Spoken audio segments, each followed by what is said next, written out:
Hope you guys are doing well. Welcome back. So in this video I'm going to show you that how you can change your folder icon. As you can see, currently has a folder icon. I want to replace this with an image.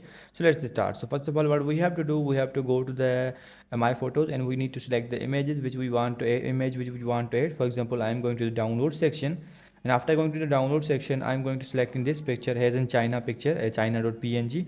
And what we need to do, simply we have to control and then click on this, options will be open. Or if you want to open this with a different method, then simply you have to press with two fingers on your trackpad, and after that you need to copy this one. As you can see, there's a copy option. If you want to copy this through shortcut key, you need to press the command and C, and now it will be copied. And simply we have to minimize this, and after this we have to go to here, and we need to do same again. We have to open the options. As you can see, has an option for the get info, so we need to click on the get info.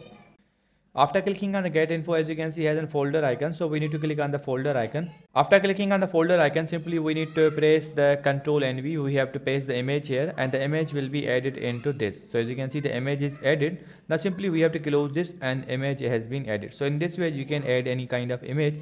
If you want to add a different image, you can also do that. So let's do this again. I'm going to choose another image, like for example I'm going to choose this one. So let's copy this, and now we have to click on this again, get info, and now we need to go to this again, and now I'm going to press the control V again, and the image will be added. So in this way you can add an image on your folder. So I hope you guys understand this video, that how you can replace your folder icon. Yeah, I hope you understand this video. So see you guys in the next video.